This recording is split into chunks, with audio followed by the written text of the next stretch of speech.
Guys, nagmarinate ako ng chicken feet.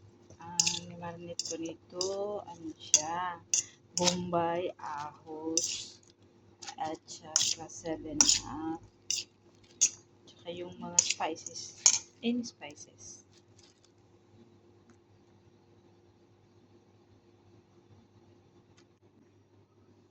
And then, kunin natin dito, ilagay natin dito para ready sa oven. At another, yung guys, sauce.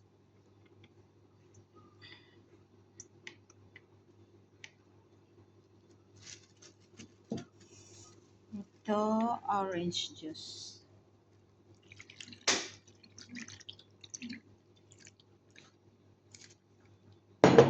Ayan, orange juice.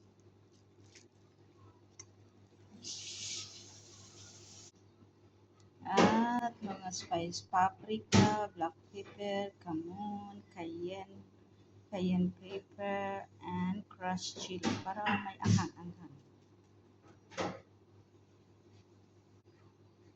Then, mix para ano siya, ma-mix siya. And then, lagyan natin ng 7-up.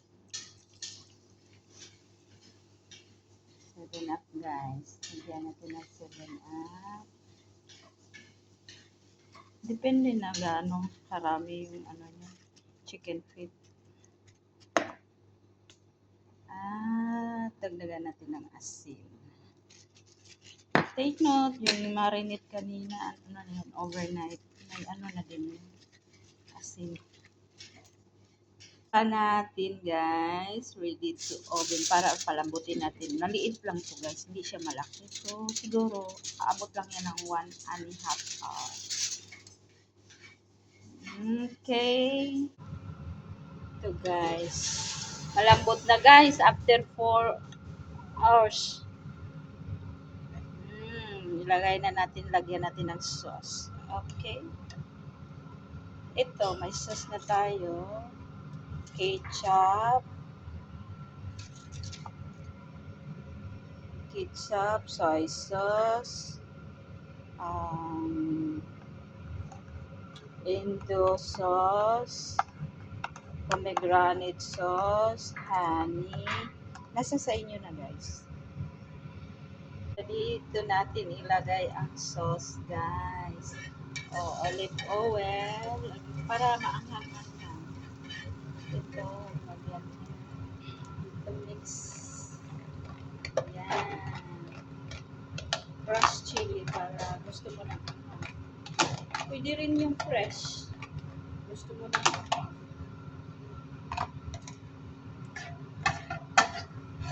Gusto mo talaga anghang. Pwede rin.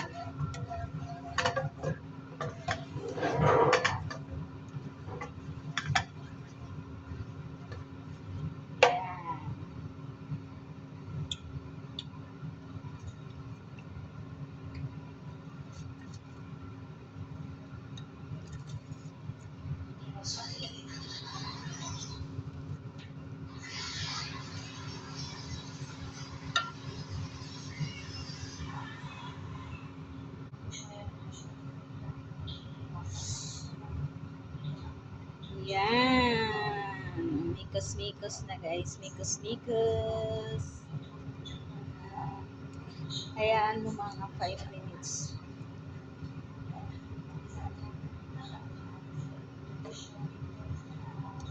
Para maana siya. Tikman na natin.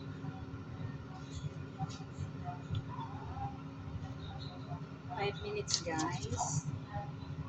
You will see 5 minutes.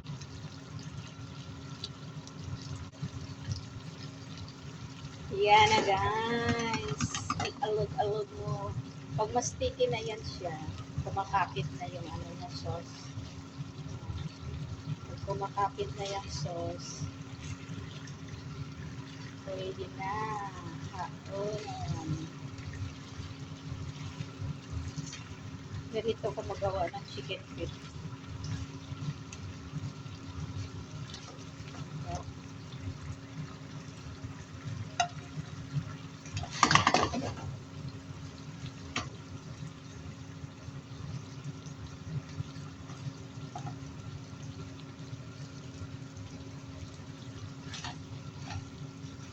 Pag chicken wings din guys, ganito din ang style. Pag magawa ko ng chicken wings.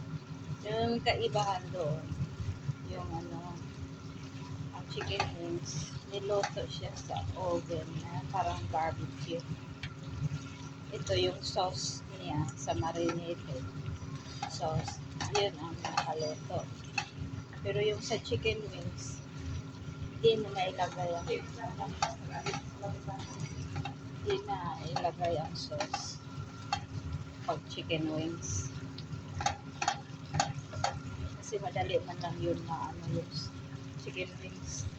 Hindi naman yung kailangan palambutin.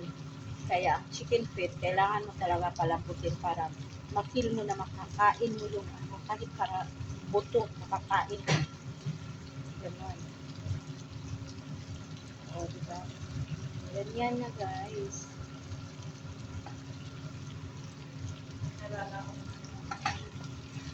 Oh, pag na talaga yan siya, kumakapit na ang sauce niya.